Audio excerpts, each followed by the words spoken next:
de Transportes y Telecomunicaciones. Invitamos a todos los presentes a tomar asiento y les solicitamos por favor poner sus teléfonos móviles en silencio. Muchas gracias.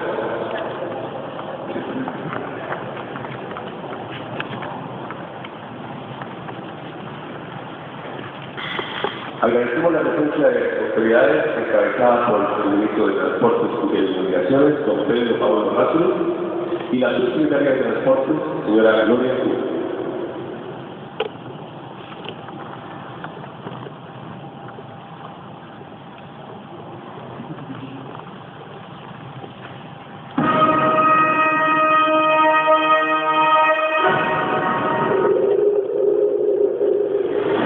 El transporte influye en la vida de todos nosotros.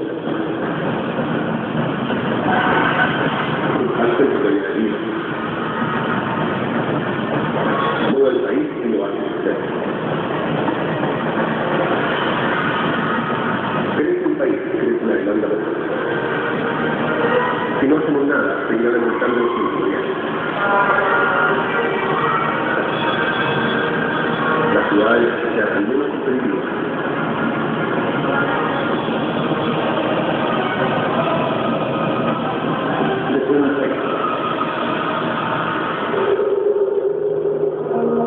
Mejorar el transporte civil depende de todos nosotros.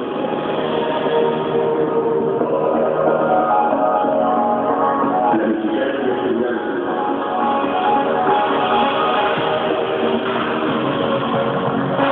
Consultar e inscribir a los usuarios.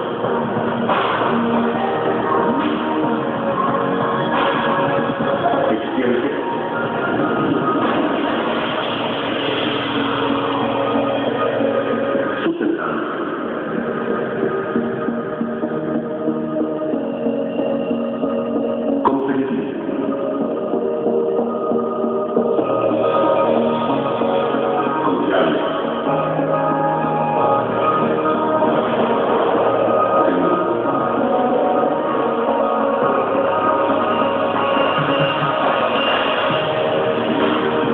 Para realizar el proyecto y apoyar el crecimiento del país.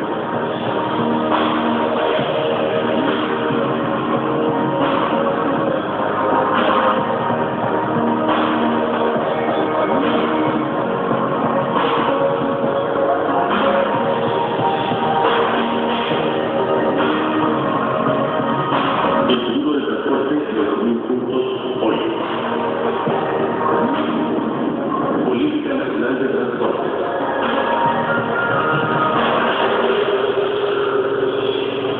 Ministerio de Transportes y Telecomunicaciones, Gobierno de Chile. A continuación dejamos con ustedes al ministro de Transportes y Telecomunicaciones, señor Pedro Pablo Rázaro. Hola, muy buenos días. Lo primero que me gustaría decirles es que soy muy agradecido de la presencia de todos ustedes aquí. Nosotros estamos tan comprometidos con el transporte en Chile, sentimos que hay interés en colaborar, en pensar, en proponer ideas es algo fundamental. Y por eso lo primero que quiero es darles las gracias por estar aquí. Es un desafío un día sábado, por lo tanto, muchas gracias. Lo segundo es que me gustaría contarles que hemos estado en un proceso de transformación muy profundo del Ministerio de Transporte. El Ministerio, ya sea por la contingencia que se dio enfrentada por Transantiago, pero más que eso, por la historia, había estado por mucho tiempo enfocada en dar autorizaciones, enfocado en el permiso, enfocado en el día a día, en pura contingencia.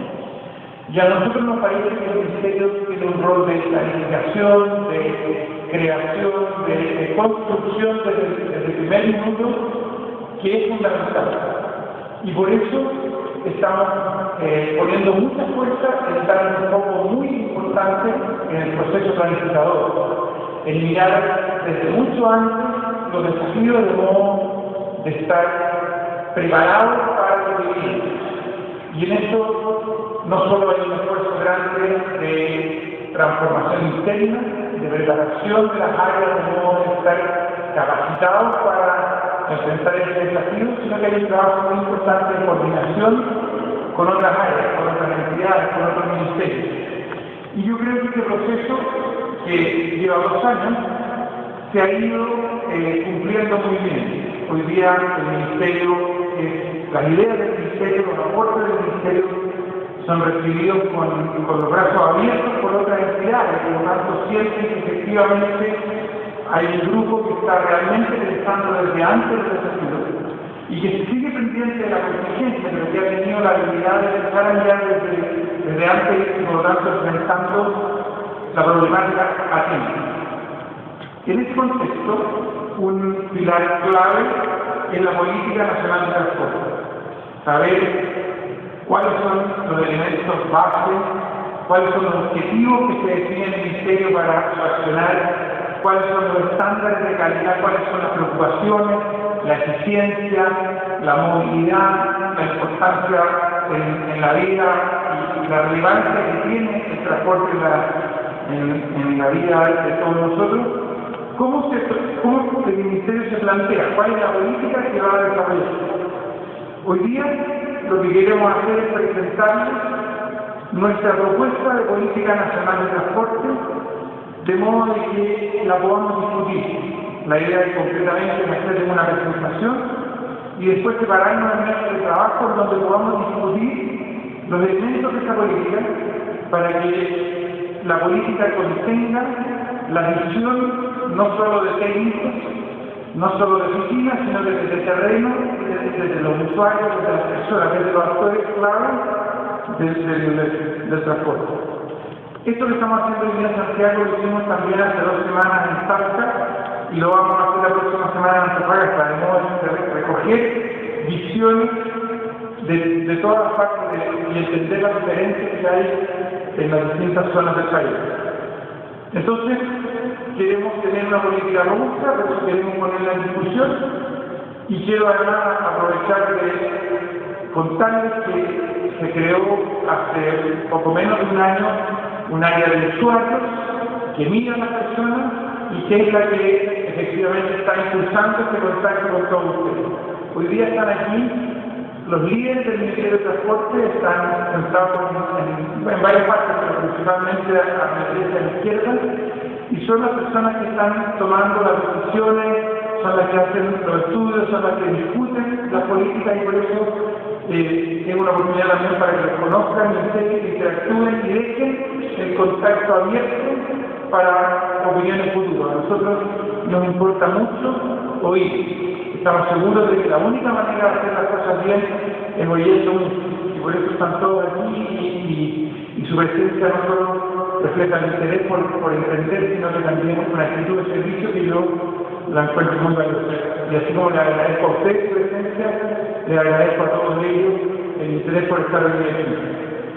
Sin decir nada más, prefiero dejar a Gloria, que es nuestra experta y líder en la discusión de la política nacional de transporte, y agradecer también a ella todo el esfuerzo que ha habido detrás de este trabajo. Muchas gracias. Agradecemos la palabra del ministro de Transporte y Comunicaciones, señor Pablo Razones.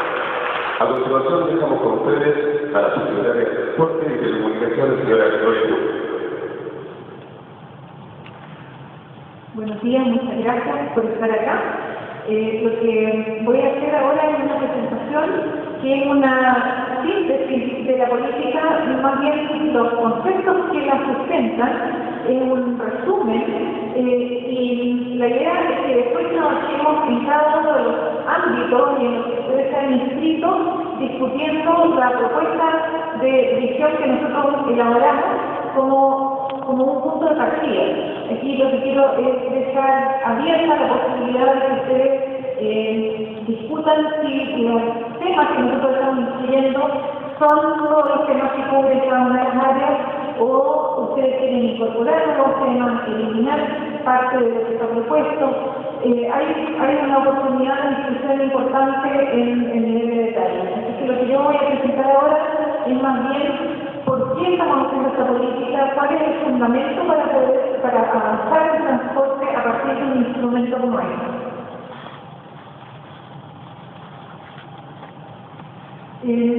Para hacer este trabajo hubo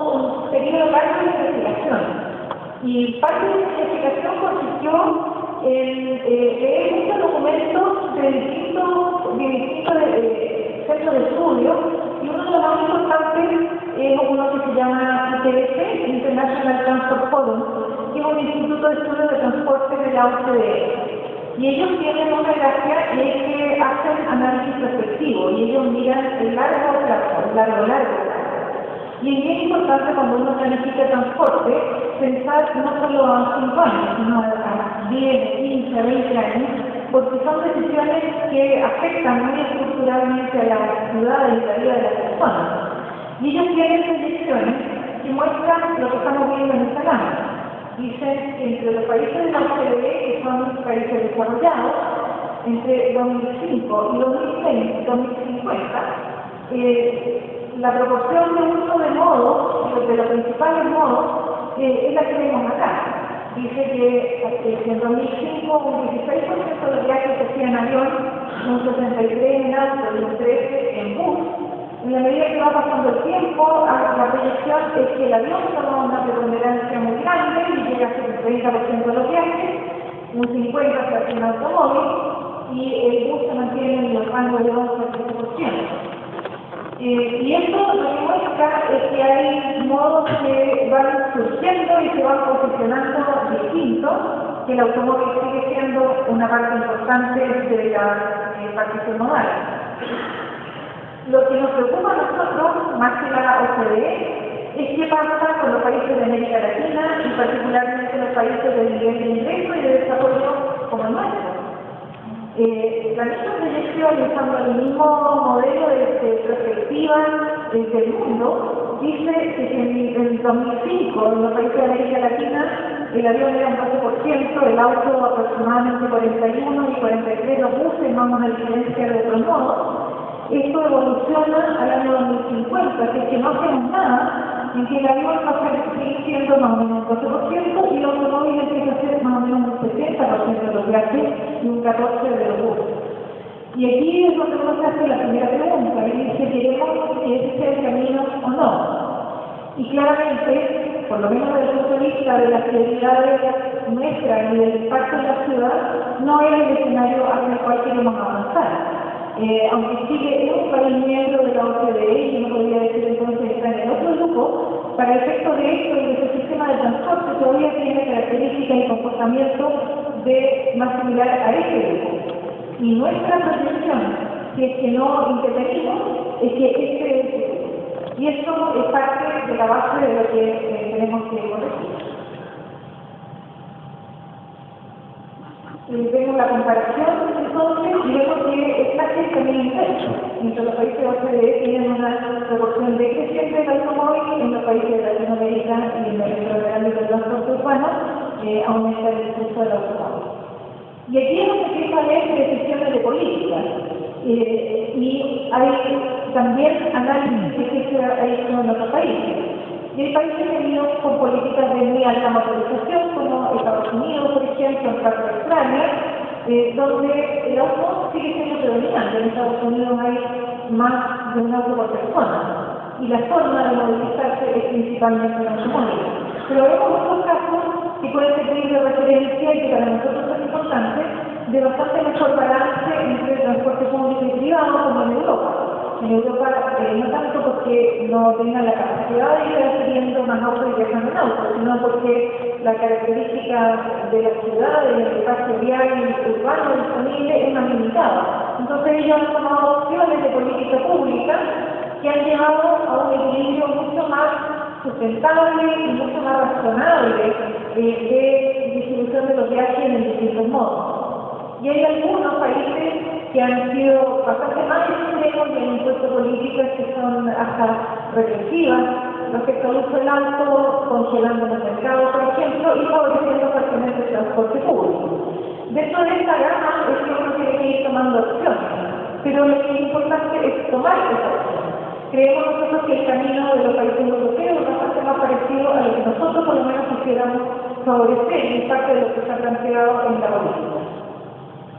Cuando uno analiza documentos históricos, uno ve, por ejemplo, que hace unos 15 años que salió las publicaciones favorecían mucho la construcción de infraestructura y de desarrollo basado en el automóvil, incluso para Estados Unidos, esto era lo moderno hace poco tiempo.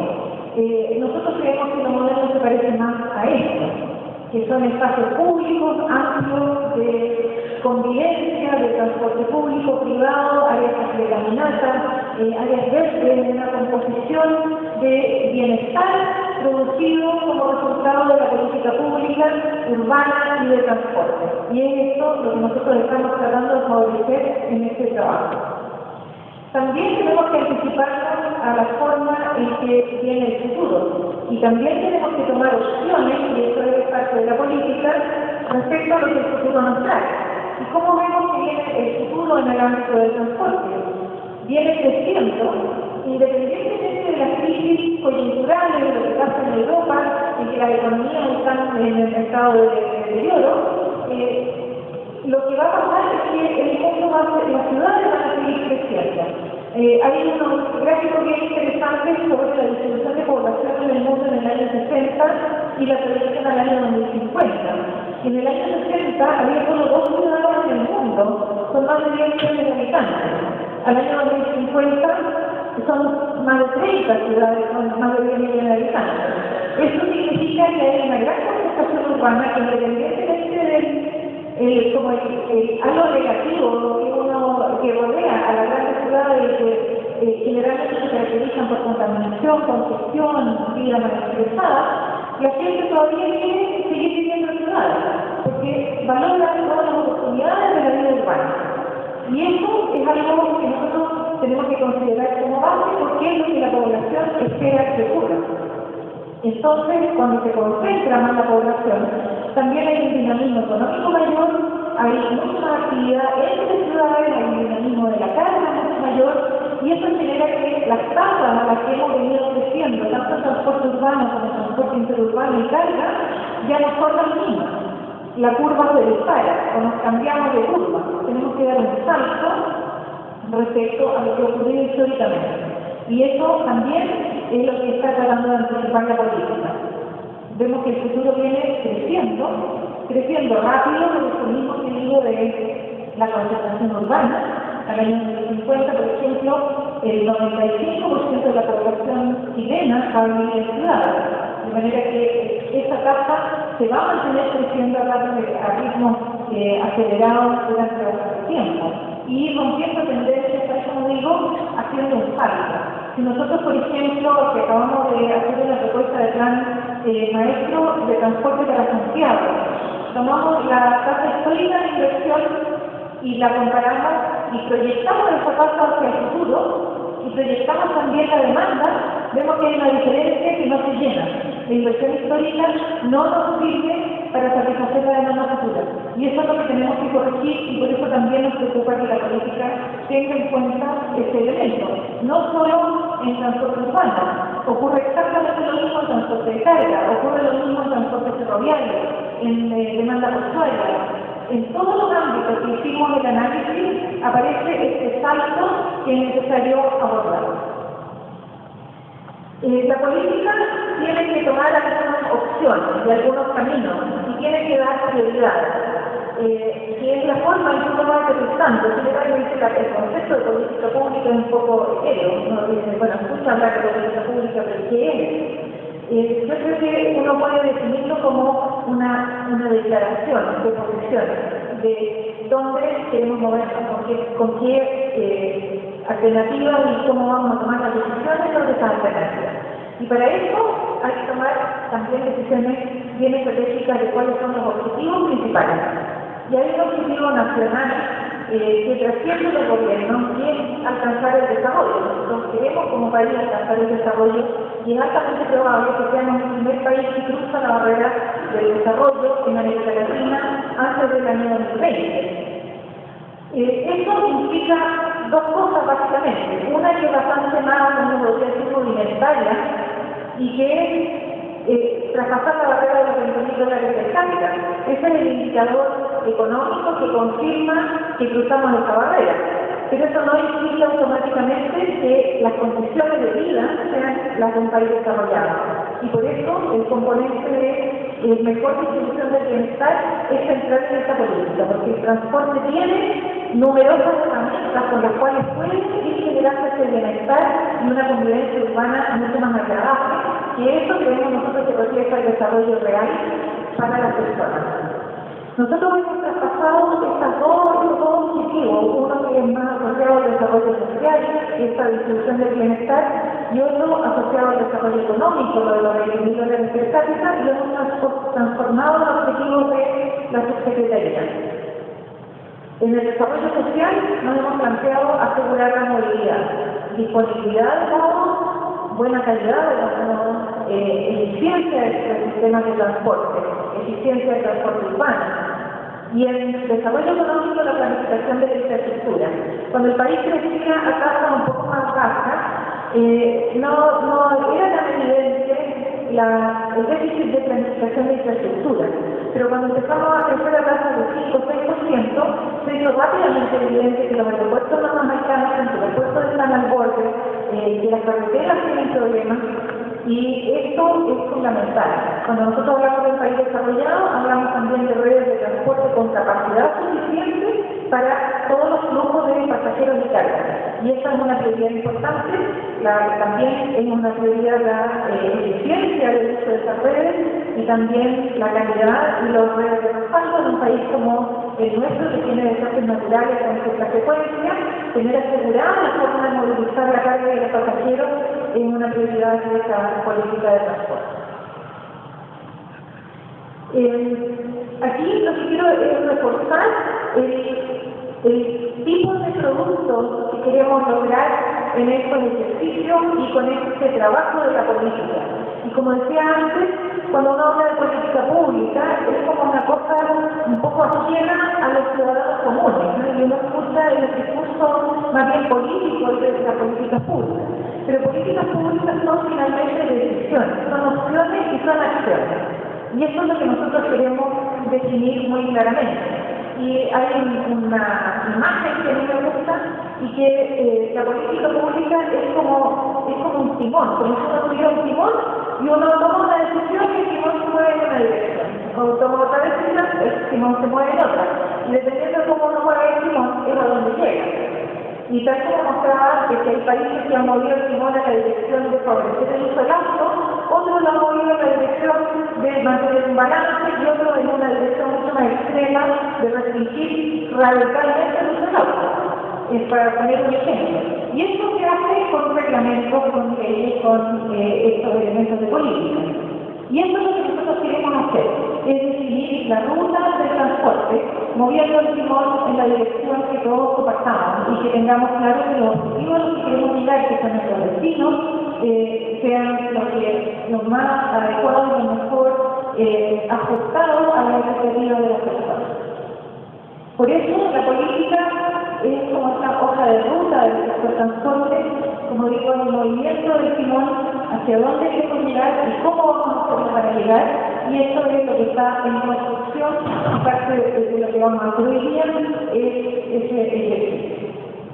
Para hacer esta política nosotros trabajamos separando los temas por ámbito, porque el Ministerio tiene ámbitos de acción muy amplios y muy diversos, y no podemos trabajar todos juntos. Hay un grupo que va a trabajar en transporte público mayor, y ahí hay temas bien centrales como por ejemplo definir o no prioridades de uso de la infraestructura. Como una política pública uno puede decir que el espacio real es escaso, vamos a favorecer que ese espacio lo use el transporte público mayor, y esa es una opción, o el transporte no motorizado. Esas son el tipo de opciones en las que tenemos que trabajar. Transporte público menor, porque tiene necesidades, problemáticas y tipos de públicos que son distintos a los del transporte mayor. El transporte interurbano, porque representa también un movimiento importante, creciente, con cada vez mayores necesidades de servicios directos. Transporte rural y zonas aisladas, es tremendamente importante, cada vez más, ahora que tenemos además disponibles los subsidios de Transantiago para regiones, hemos ido literalmente tejiendo una red de servicios que unen zonas aisladas y zonas muy remotas en servicios tanto de camiones como de buses, como de distintos modos de transporte, y con esto logramos integrar a la población, que uno tenga la libertad de elegir dónde vivir y no tenga que localizarse en un lugar solamente porque no tiene acceso si es que no está viviendo en ese lugar. Nosotros lo que queremos es favorecer esa posibilidad de elegir dónde localizarse. El transporte aéreo, que había sido un poco ajeno a nuestro ministerio, que parece que la Junta de Aeronáutica Civil se relaciona directamente con el ministerio, pero el foco, más que estar en las necesidades de los pasajeros aéreos, que sí tiene un foco en la calidad del servicio, no estaba en dimensionar, por ejemplo, las necesidades de aeropuertos. Y eso es algo claramente una necesidad en este momento. El transporte de carga por carretera es claro que un país como el nuestro que vive de las exportaciones, del comercio exterior. El transporte ferroviario había estado bastante abandonado, y estamos recuperando con servicios de cercanía y reparando líneas para tener una red de carga adecuada que nos permita responder a la demanda que van a generar las nuevas tecnologías de buses de grandes dimensiones que necesitan llenarse y vaciarse mucho más rápido de lo que ha ocurrido históricamente. El transporte marítimo con nuevos diseños de puertos, nuevas propuestas para el desarrollo de los puertos. Y hay tres áreas que son comunes a falta de transporte privado remunerado, el transporte escolar, por ejemplo, y otros servicios similares, los no remunerados y el transporte de los automovilistas, que también, a pesar de que siempre son como los más vapuleados en todas las opiniones de las personas que favorecen más el transporte no motorizado o el transporte público, también es un grupo que tiene necesidades y derechos y también tenemos que considerarlo en la política. Y los modos no motorizados, porque son una tendencia creciente. Actualmente tenemos las bicicletas sin una reglamentación que nos permite tratarlo como modo de transporte, sigue siendo un poco modo de paseo, ¿verdad? Además hay viajes habituales que la gente hace usando modos no motorizados, idealmente caminatas y también bicicletas. Y estos tres ámbitos que son transversales a todo lo que yo dije antes, la seguridad vial o seguridad en general de los pasajeros, el tener políticas que nos ayuden, como la ley de tolerancia cero al alcohol, por ejemplo, como la nueva licencia de conducir, que nos ayudan a reducir los fallecidos en accidentes de tránsito y a hacer una circulación más segura. La tecnología en transporte, todo lo que tiene que ver con control de semáforos, con sensualización, con información en línea a los usuarios, es central en el transporte moderno. Y después el transporte ciudad y medio ambiente, nosotros hemos creado una unidad de transporte urbanismo para vincular la solución de transporte a la dinámica de la ciudad. El transporte no existe por sí mismo, existe porque la ciudad tiene una cierta forma. Y eso es algo que también está presente en la web. Para eso hemos convocado estos diálogos. Nosotros dijimos hacer una primera propuesta para tener algo básico con lo cual podemos partir y someterlo a la discusión. Hubo muy buena discusión, mucho aporte positivo en la sesión que tuvimos en Salta hace poco, y esperamos que lo mismo ocurra ahora con los grupos de trabajo a los cuales invitamos. Tal como fue el ministro, tenemos un grupo grande de moderadores, son todos los líderes de áreas del ministerio, las personas especialistas, con las cuales ustedes pueden discutir el sistema, nutrirse de buena información, hacer aportes, hacer críticas sin problemas. Y nosotros tenemos un método de trabajo que vamos a decidir muy rápidamente ahora. Vamos a juntarnos en grupos, cada uno va con su moderador a una sala especial, están las salas habilitadas listas para el trabajo. Cada uno va a recibir además la propuesta de los principios de política que nosotros estamos estudiando para los ámbitos que describí antes, y la idea es que completemos, para ver ustedes que hay unos formatos en el papelógrafo, que completemos la ratificación o los cambios a esa propuesta original como parte de este trabajo. Los moderadores van a explicar con más detalle cómo vamos a avanzar en este proceso. Así que ahora los invito a integrarse a los grupos y nos juntamos para el cierre una vez que hayan terminado las sesiones de trabajo. Muchas gracias.